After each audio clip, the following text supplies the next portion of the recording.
Ingles.fm Real English Conversations Series 2 Podcast 2 The War on Drugs La Guerra contra las Drogas. Este podcast contiene una conversación real y sin guión entre dos hablantes nativos de inglés, Mark y Tom. Oirás primero la conversación y a continuación una clase de inglés con explicaciones en español. Cada podcast viene con un workbook detallado que puedes descargar desde nuestra página web ingles.fm.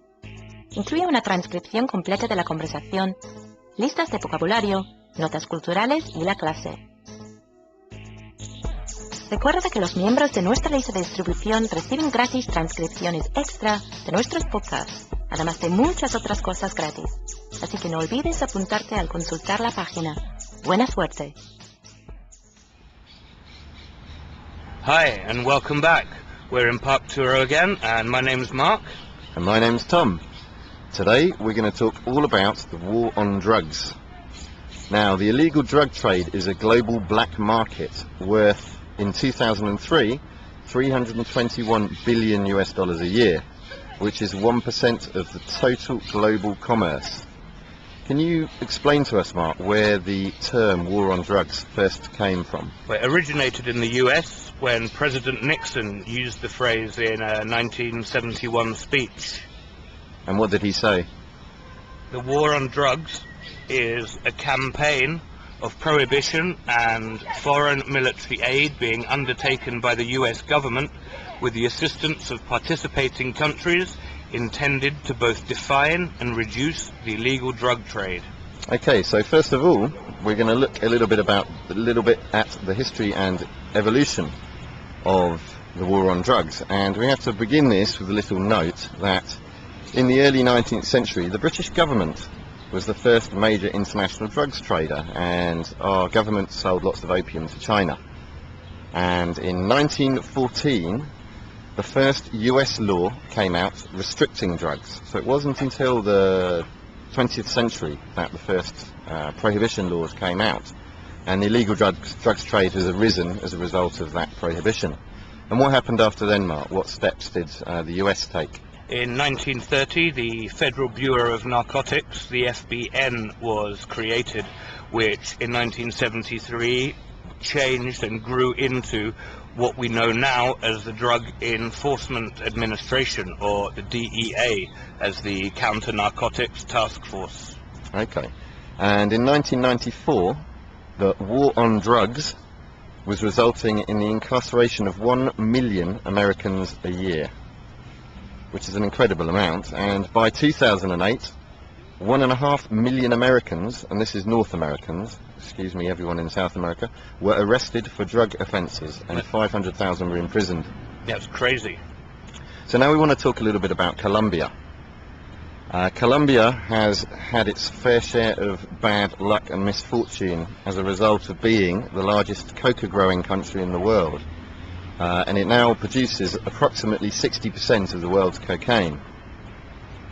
Now, a kilo of cocaine costs about $2,000 in Colombia, but this sells for $20,000 to $40,000 on the streets of the US and Europe, which goes some way to explain the problem, doesn't it? Very, very high profits. Yeah, so we'll talk about that a bit in a minute. But first we want to talk a bit about Plan Colombia. Have you heard about that, Mark? Yes, I have. It's a huge US government initiative worth about $5.2 billion since 2000, which is providing military aid, training and equipment to Colombia and the Colombian military. Yeah, and actually it was also for aerial fumigation as well, which was to eradicate the coca plants on the ground, but 78% of the funds went directly to the Colombian military and police for counter-narcotics and military operations, supposedly, but most of that went towards combating FARC and left-wing guerrillas, didn't it? Yeah. So, talking a little bit more about the aerial herbicide application, this started in the 1980s and 1990s, and 8% of Colombia was sprayed between 2002 and 2003, and they used things like Agent Orange, And what kind of results did this have? Well, it destroyed everything in the area, so not only the coca plants, but the crops that the farmers would be growing to feed their families.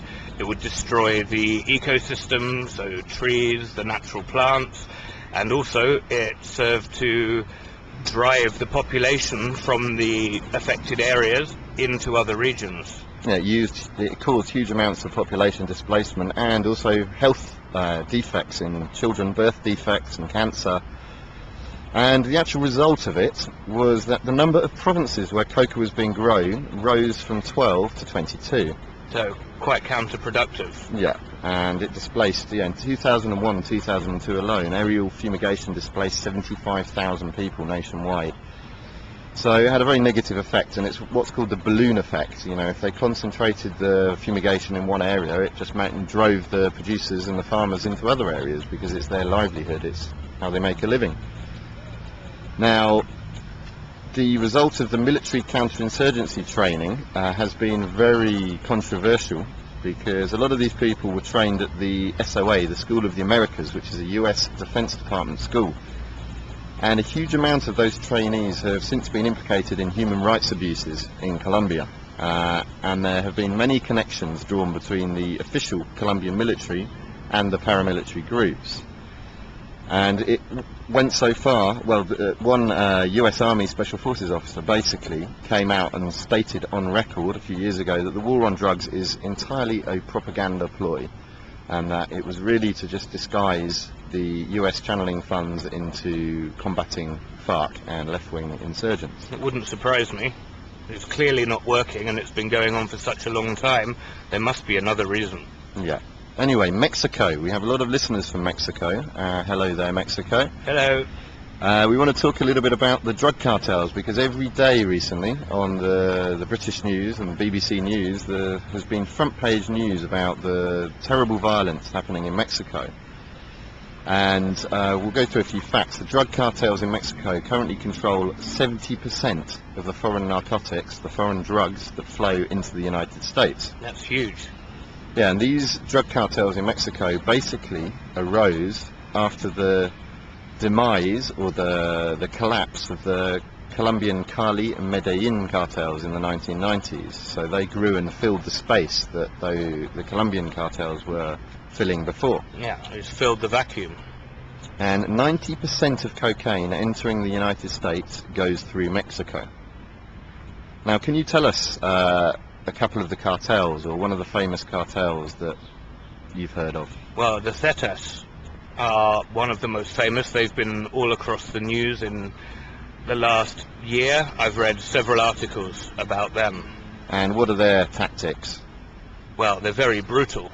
There's been lots of killing, lots of inter-gang rivalry for control of the supply, and it just seems like it's a chaotic situation. Yeah, and they actually arose out of a defection of elite military personnel in 1999, and again, those military personnel have been trained by the US at the School of the Americas, so they're doing a good job there, aren't they? Anyway, no more about that right now. 30,000 people have been killed in the last 4 years in Mexico because of drugs. Now that's 1,000 deaths a month. Now, to put this in context, guess how many US deaths there are a month in Iraq? 50 to 100? Yeah, about 50 on average, and in Afghanistan 60 or 70.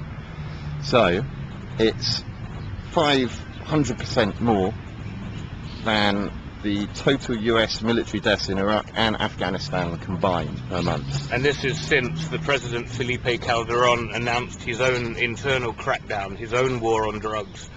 The numbers have shot up that much. Yeah, and it was also actually caused after the September the 11th security crackdown by the United States, because they shut a lot of the borders down. Violence inside Mexico surged at that point, and now 90% of the killings in Mexico are drug related.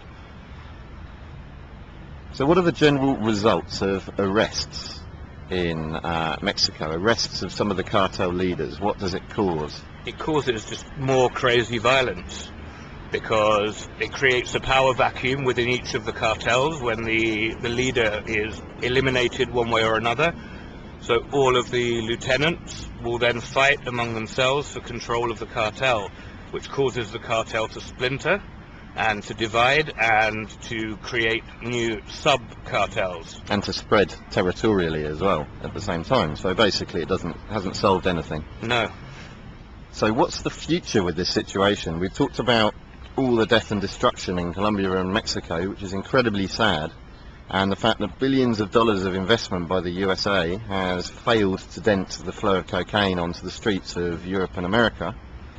And in 2008, 75% of Americans believed that the war on drugs was failing. That seems obvious, really, doesn't it? Yeah. So what do you think is the solution?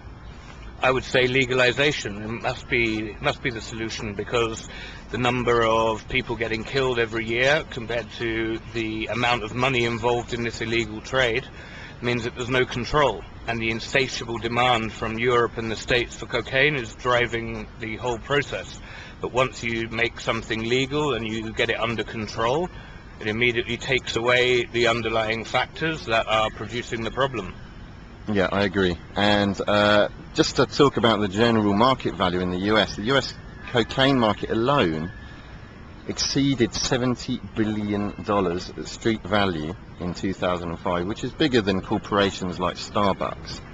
And in Europe, Spain and the UK are the top consumers. So have you got a message for our cocaine snorting London friends? Not our friends, but, you know, metaphorically speaking. Yeah, it's about time you stopped. It's not cool. And on a more serious note, one of the main initiatives should be to compensate the farmers, you know, whose livelihoods, the people that are growing the coca, to make it not worth their while to grow it anymore. You know, they have to be compensated. I agree with you, because a coca farmer in Latin America is more or less the same as a poppy farmer in Afghanistan. They need money in order to support their family. The amount of money they can generate through growing coca is massive compared to corn and wheat. So they're going to grow the more profitable plant to be able to look after their families.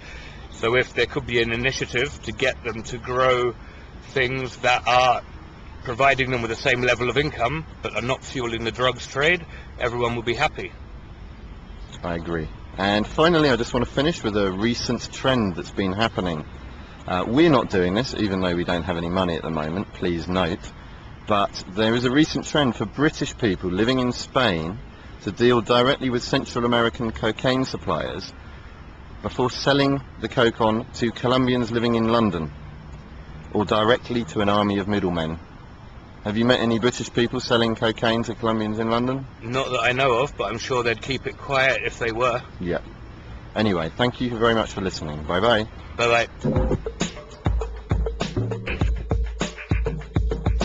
Hola, me llamo Rose, y en la clase de hoy te vamos a enseñar algunos coloquialismos en inglés sobre drogas. Que quede claro que no estamos a favor del consumo de drogas, y que queremos enseñarte este lenguaje porque se usa mucho en la música y en las películas en inglés, de modo que es muy útil su comprensión y aprendizaje. Esta clase está organizada en secciones. Primero vamos a enseñarte algunos términos habituales sobre drogas en general, y luego nos centraremos en drogas concretas. Ahora escucharás una palabra o expresión en inglés seguida de su definición en español. Luego tendrás la oportunidad de practicar tu pronunciación repitiendo el término durante las pausas. To score. Encontrar y comprar drogas. To score. To score. A dealer. Alguien que vende drogas ilegales. A dealer. A dealer. To drop. Tomar drogas por la boca, de manera oral. To drop. To drop. High. Estar bajo el efecto de las drogas. High. High. Out of it. Estar bajo el efecto de las drogas de manera intensa. Out of it. Out of it. To freak out. Tener una mala experiencia con las drogas o entrar en pánico. To freak out. To freak out. Whitey. Cuando te encuentras muy mal o te sientes enfermo tras tomar drogas. Whitey. Whitey. To OD. Abreviación de to overdose. Tener una sobredosis, lo que a veces implica la muerte. To OD. To OD. Cold turkey. Período de sufrimiento tras dejar una droga. Cold turkey. Cold turkey. Come down. El sentimiento de tristeza que a veces se nota al pasarse el efecto de una droga. Come down.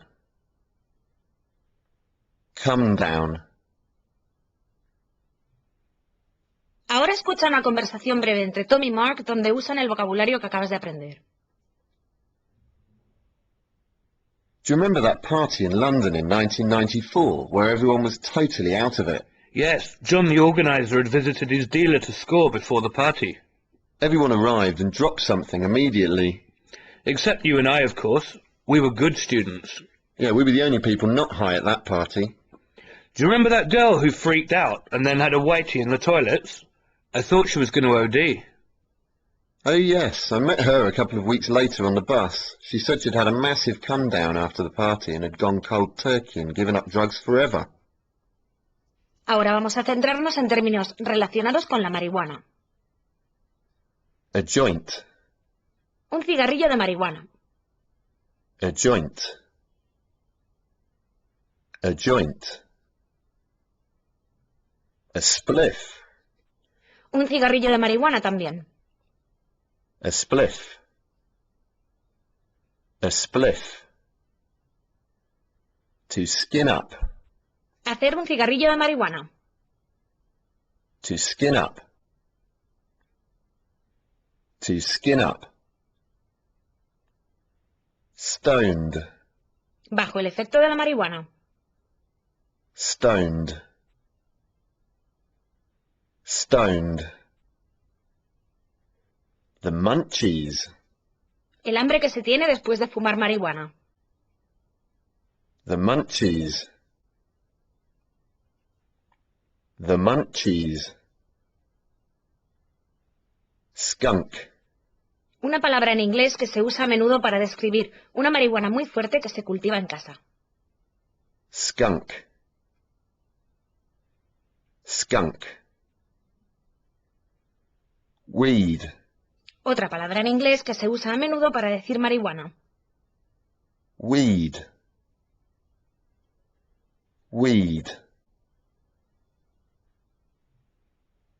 Ahora escucha una conversación breve entre Tom y Mark donde usan el vocabulario que acabas de aprender. I can't believe so many people smoke joints walking around Barcelona. Yeah, I've even seen obviously stoned people smoking weed whilst talking to the police here. Once I even saw an adolescent skinning up a spliff on a police car. He then got the munchies and went straight to McDonald's. I doubt the weed in Spain's as strong as British skunk, though. Por último, aquí tienes unas palabras y expresiones habituales al hablar de éxtasis, LSD y cocaína. E. Éxtasis. E. E. Pills. Pastillas de éxtasis. Pills.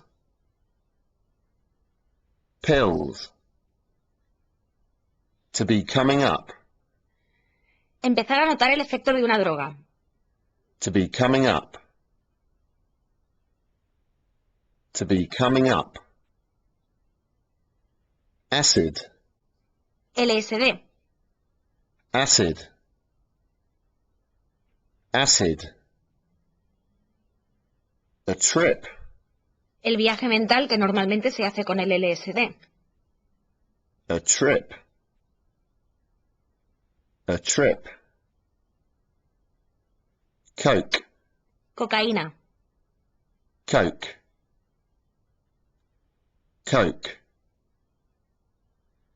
Charlie, Cocaína. Charlie, Charlie.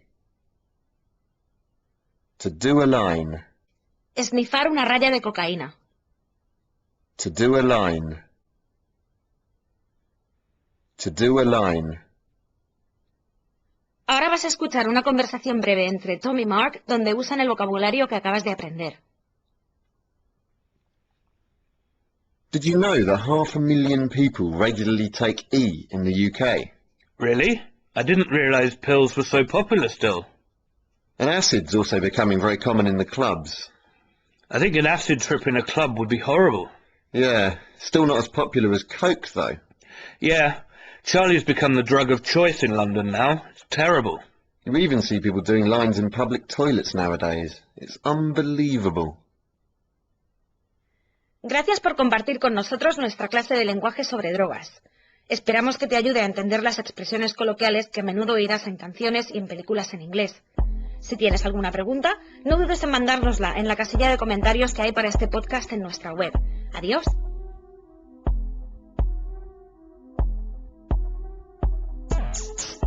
Gracias por acompañarnos con este podcast de Ingles.fm. Recuerda que el webbook contiene una transcripción completa de la conversación, listas de vocabulario, notas culturales y la clase. Lo puedes descargar de forma instantánea desde Ingles.fm. Nos vemos.